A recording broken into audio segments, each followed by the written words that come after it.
Assalamualaikum warahmatullahi wabarakatuh dan selamat pagi. Perkenalkan, nama saya Pini Dwi Kartika SPD. Saya adalah salah satu guru kimia di sekolah SMA Negeri 1 Pantai Labu. Hari ini saya akan membawakan materi tentang perkembangan ilmu kimia. Nah, sebelumnya waktu di SMP atau di SD, kalian pasti udah pernah belajar IPA kan? Di IPA itu terdiri dari 3 mata pelajaran. Yang pertama, biologi, yang kedua ada fisika, dan yang ketiga ada kimia. Kalau di biologi, kalian akan mempelajari tentang makhluk hidup, baik berupa tumbuhan, hewan, ataupun organ manusia. Kalau di fisika, kalian mungkin lebih mempelajari tentang benda mati, seperti besaran dari benda, tata surya, dan yang lainnya. Kalau di kimia, kalian akan mempelajari tentang materi. Nah, ada yang tahu nggak pengertian dari materi? Jadi, apa sih materi itu? Sebagai contoh, kita ambil pulpen. Pulpen adalah salah satu contoh materi. Kita bisa menyentuh pulpen, kita bisa menimbang, mengukur beratnya, kemudian kita bisa tahu apa aja sih bahan-bahan yang digunakan untuk membentuk pulpen ini. Coba kalian bandingkan dengan mimpi. Apakah mimpi bisa ditimbang?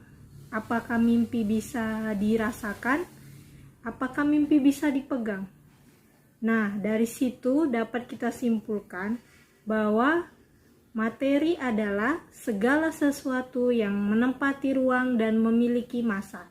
Jadi, mimpi itu bukan termasuk salah satu contoh dari materi, karena dia tidak bisa kita ukur volumenya, massanya, dan orang lain tidak dapat merasakannya, hanya kita sendiri yang dapat merasakannya.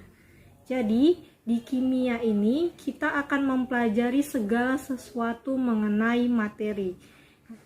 Jadi yang kita bahas di materi itu ada 4. Yang pertama, penyusun materi. Contoh, air atau H2O. Air atau H2O tersusun dari atom hidrogen dan juga atom oksigen. Jadi kalau ada perbandingan antara hidrogen dengan oksigen, itu 2:1, maka dia adalah air. Tapi kalau hanya ada 1 atom hidrogen dan 1 atom oksigen, maka itu bukan dikatakan air. Jadi penyusun materi itu selalu jumlahnya tetap. Yang kedua yang kita bahas yaitu mengenai sifat materi. Sifat materi itu ada 2, sifat fisik dan sifat kimia. Sifat fisik itu sifat yang hanya bisa kita lihat dan perubahannya tidak memberikan perubahan yang dapat memberikan zat baru. Contohnya, air dibekukan akan menjadi es batu. Bila kita dinginkan, dia akan kembali lagi berbentuk cairan. Seperti itulah contoh sifat fisik. Sementara sifat kimia itu berhubungan dengan suatu perubahan yang dapat menghasilkan zat baru. Contohnya, misalnya kita membakar kertas menjadi abu. Setelah kita bakar, kertas tadi akan menjadi abu, dan setelah menjadi abu, kertas tadi tidak dapat kembali ke wujud semulanya. Itulah contoh dari fisika, perubahan sifat fisika. Yang ketiga yaitu tentang perubahan materi. Perubahan materi itu biasa berhubungan dengan reaksi. Jadi di kimia nanti pasti kalian bakal banyak menemukan reaksi-reaksi. Itu adalah contoh dari perubahan materi.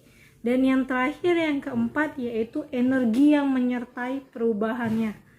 Jadi kalau misal ada reaksi, yang dipakai itu energi apa? Bagaimana? Itu nanti kita bahas juga di pelajaran kimia ini. Demikianlah untuk materi pengantar ilmu kimia yang dapat saya sampaikan. Saya ucapkan terima kasih.